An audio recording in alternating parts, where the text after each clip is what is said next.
Hey there, Giant fans of fun. It's Thad, the theme park giant, and today I am excited to be coming to you from SeaWorld Orlando. They're doing pass holder previews for the new ride Penguin Trek, the new roller coaster. It looks like it's a launched family roller coaster by B&M. They're getting into the family roller coaster space this last year or two, and I'm excited to finally ride one. Busch Gardens is putting in their suspended family ride probably later this month, maybe August. So we're getting a lot more of them to try out, but I'm here on the first day of pass holder previews to check this out.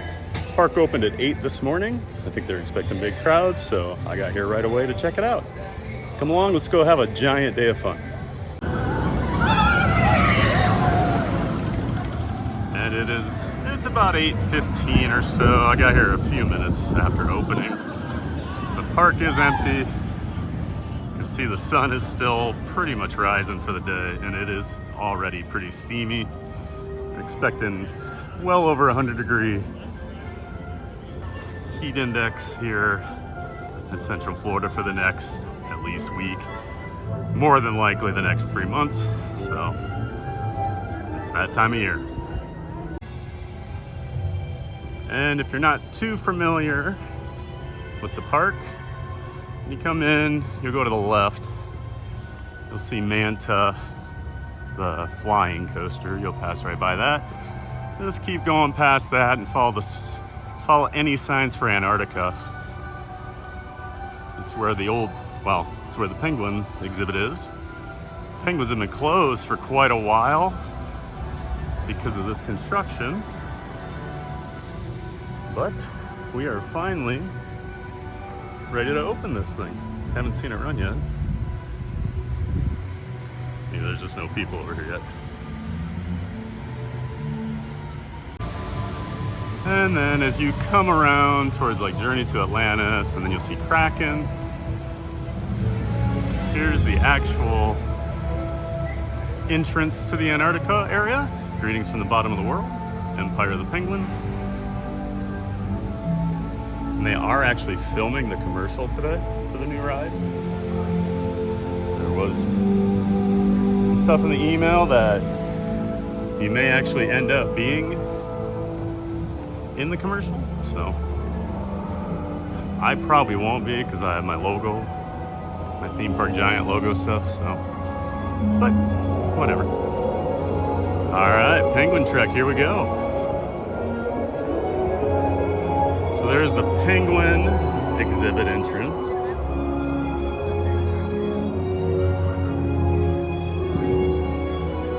Penguin Trek. Cool new sign.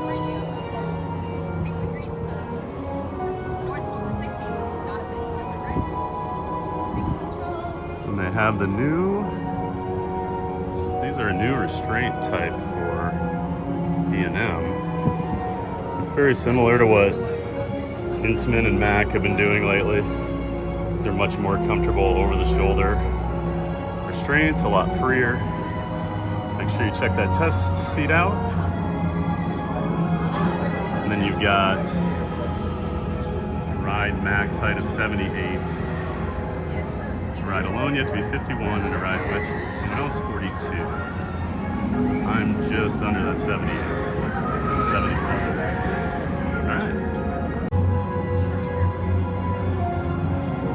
I'm assuming they left a lot of the theming. I mean, obviously, they're not going to change much of this since this was already here. I never actually did get to do the old Penguin ride, the dark ride they did.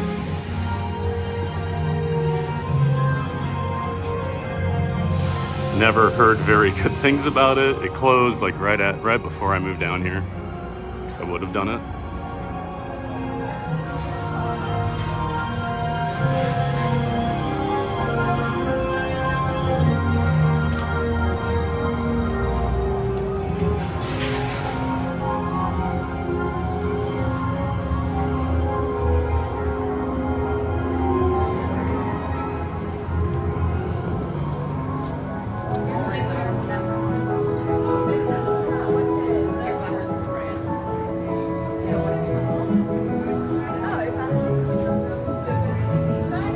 there is a line.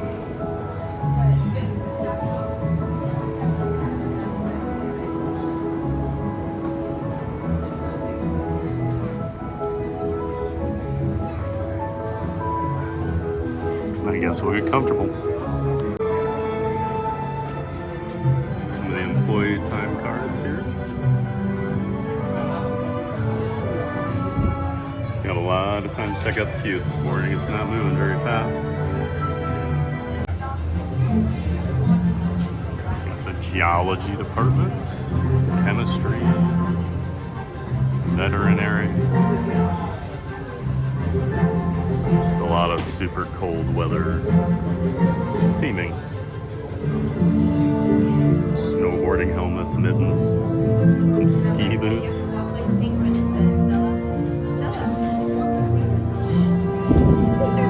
Snow boots, snowshoes.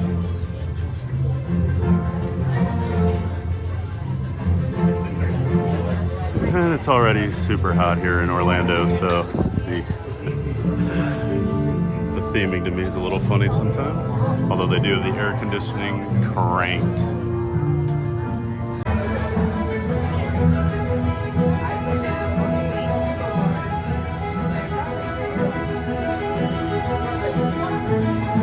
Line is not moving super quick today, but that's why you do previews. It's the first time they've really opened it to guests, so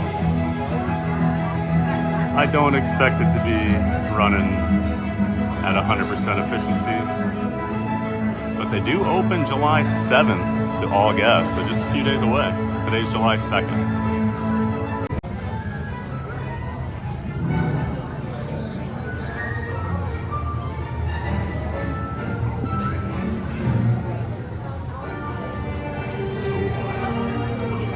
More switchbacks.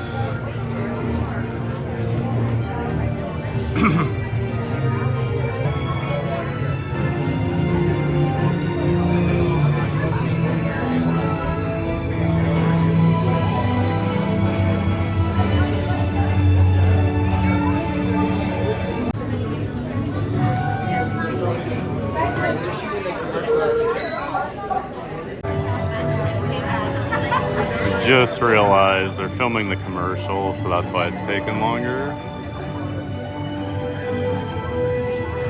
Did not think about that they'd be running probably a train of just commercial people over and over. They just announced it's going to be a bit of a delay. They are blasting the cue music. It's a little loud, I would say. But we're gonna wait. The production crew getting their stuff out of here, so hopefully it's gonna start moving now. And after about 15 minutes of no movement, they are bringing the commercial people back onto the train. Or at least that's my assumption what's happening. I think that next room is like a pre-show, preload area. And after about 30 minutes and not moving, we have some movement in the line. I think they got it going now. Hopefully they're done with the commercial. But if not, we'll have to suck it up and keep waiting.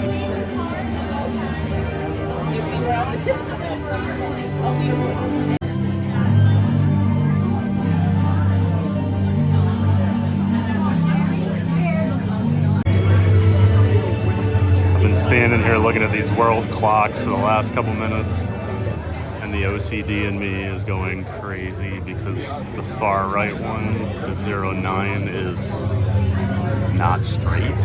Every other number is straight, and those are slanted. That's really bugging me for no reason. We've got some of the other SeaWorld parks. Info about their penguin colonies. If you do the pet a penguin experience, you get a lot of this stuff too. They go through a lot of this. This actually looks very familiar. But I do have a video. Check that out. Inching closer and closer. I'm assuming they just take like one train at a time in, I don't know.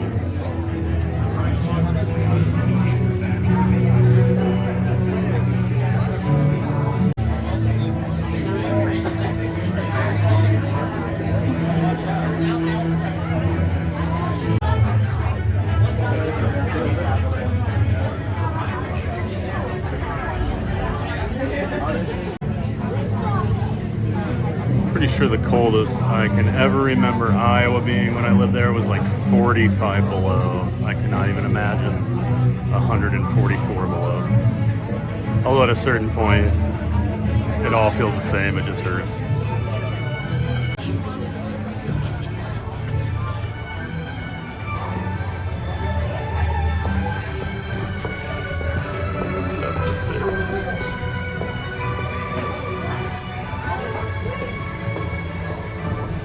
More switchbacks, probably. Oh no, right in. Figured they'd have a pre-show. But, so you just get in and take off. 9 rows. Looks like they're running 2 trains right now. Back against the seat so they can check your harness. For those of you in line waiting to board a snowmobile, please make sure you stand behind the yellow line and be mindful of the closing pretty elevated because I'm 6'5" and I rarely don't touch. While on Penguin Trek, sit upright, hold on to your harness, face forward, and keep your back and head against the seat. The seats are pretty comfy, a lot better than most. I don't like a lot of the old B&M.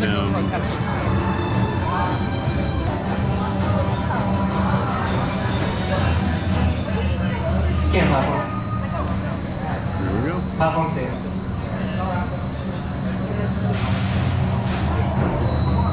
Onto its floor, the coldest place on earth. I am in row 7. They wouldn't let us pick. Apparently later in the day they'll let you.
Exactly what this park needed.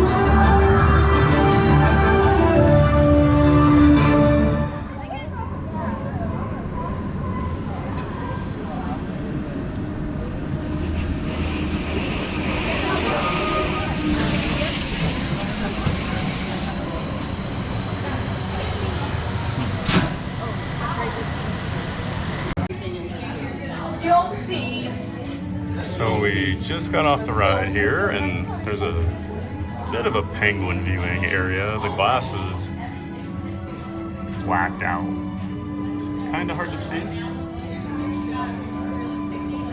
I'm sure there's a better viewing area around the corner.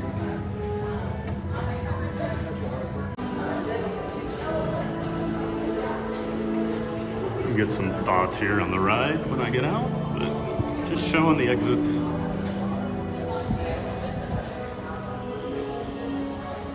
Apparently, they don't want you looking at the penguins there. You just have to go over to the exhibit.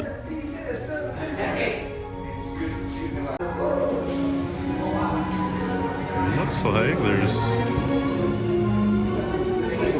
Make sure that people go to the penguin exhibit. The penguins now. It is cold. This used to be, you all know that? Yeah, the other. We came in here yesterday. Oh, you did? Okay. Yeah, we went through that. It's cold. Oh, it's sleepy time. I am freezing.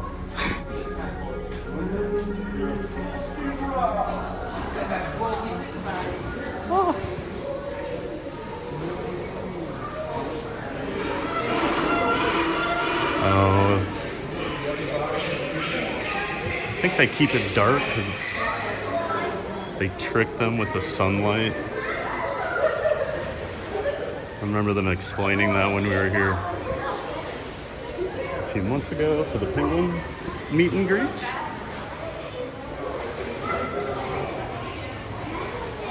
It's nice to have this open again.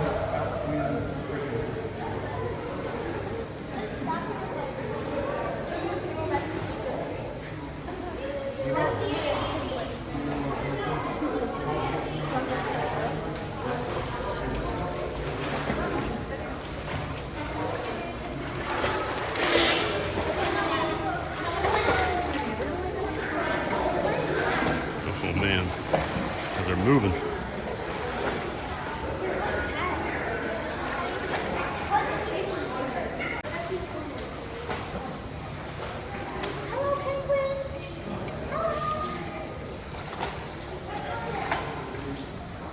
I love penguins. And they're just as soft as you think they are.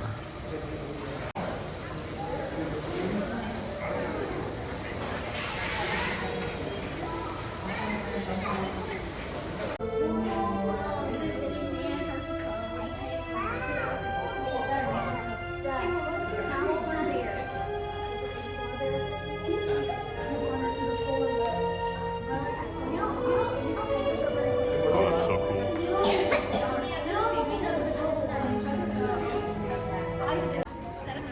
And of course, you exit into the gift shop. Lots of penguins. If you're looking for penguin merch, this is the place. I don't see any penguin trek merch anywhere. I saw people wearing, oh, there we go. Some penguin trek stuff here. I like that shirt. It's a good logo.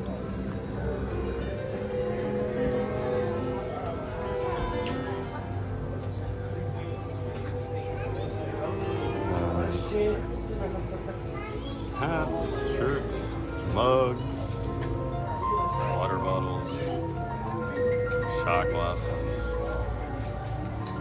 Highland Mint picture. Yeah. It's a good logo. I like that. Not a good enough ride for me to buy the shirt, but I do like the merch. One great thing about wearing glasses in Orlando, if you're inside for an hour and you come out to the humidity, I can't see anything. I've taken my ride on Penguin Trek, watched the gift shop, looked at the penguins, and now let's go check out the area a little more, get some off-ride video as well, and just talk about the ride experience in general. As you walk in here, off to the left, they do have lockers and strollers. I will say, I'm usually a locker guy at SeaWorld because I bring a bag most of the time. They do, I think it's $12 to be able to like transfer the locker to different lockers all day, so it's pretty good value. And then they do $2 per like one rental, so if you want to do that. Now for Penguin Trek, I did not use a locker. They actually had places you could put them. They do have a little penguin meet and greet here. Cute little guy. Sorry, I don't like to video other kids, so you don't get to see the penguin too much. And I really do like the front entrance. I mean, they didn't change this from the old ride or anything, but it fits. And then, so off to the left, you can just go see the penguins. You don't have to do the ride. And then the ride itself, the entrance is off to the right here. They have a test seat over here. I've been on like Velocicoaster at Islands of Adventure. It's a very similar restraint to that, even though it is a different company. B&M seems to be going with the trend of these more free-flowing, loose-fitting over-the-shoulder restraints, which I'm all for. I don't like their older ones, like on Kraken and things like that. Then you'll also see we've got, they do have height checks over here, so 42 inches for someone to be able to ride with a companion, 51 inches to ride alone. And for giants like me, you can't be over 6'6", 78 inches. I'm just under that. So just be forewarned, there is a height limit on this. Bush and SeaWorld have been enforcing more max height limits the last couple years for some reason. It's bit me in the backside a couple times. Williamsburg. I was not able to ride Pantheon the first time I went there a couple years ago to ride it. Yada yada yada. No one cares. So, as you keep walking through here, still the old Antarctica area, did not change any of this. And here you actually get to see more of the outdoor portion of the ride. See that big first launch hill here. I thought the first launch was really good. Caught me off guard actually with its intensity. I didn't think it would be that intense on such a small ride. But I think the way they did it with how steep that incline is, you can launch them pretty quick and then the speed just kind of dissipates before you even get over the top. So you're not going crazy fast or anything after the launch. And we'll watch one come out here. As you can see, there is a big shot camera over here, which means that's the on-ride photo. So make sure you're smiling when you come out. Here comes the train.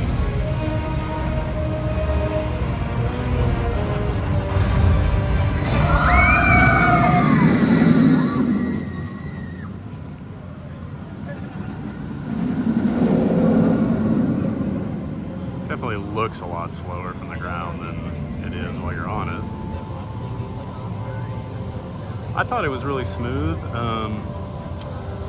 The guy next to me thought it was kind of rough, but I don't know if I just have a higher pain tolerance for rides or what, but I didn't think anything was like crazy off with it for, it's a brand new ride. I didn't get any of that B&M rattle that people talk about. We're like, I definitely think Pipeline has it. Thank you.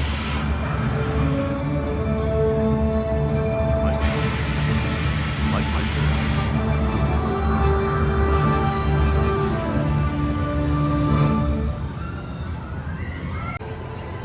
This is definitely not the easiest ride to get off-ride footage of. It is hidden behind all the buildings here in Antarctica. And just because it's not very tall, it is launched, so 2 launches. Doesn't get very high. You can get a great view of it from Manta. I was up there last week, I saw it. Yeah. Tough to get footage of this thing. And there is, you can see some of the track over here. The other side of kind of Antarctica. See a lot more of manta, but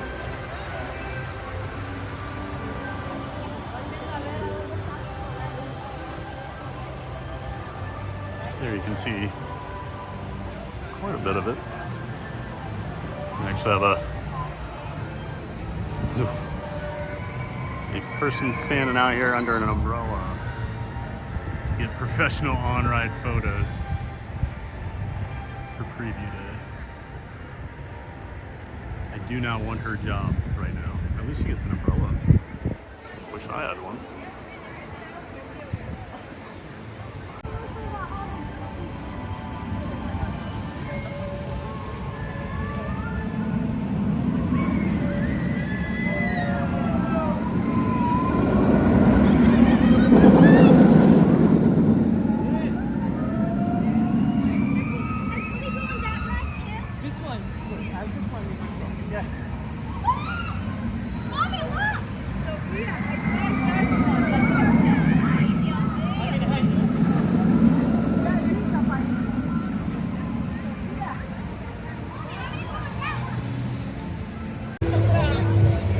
So just some general thoughts on the ride. I think it's a great addition to the park.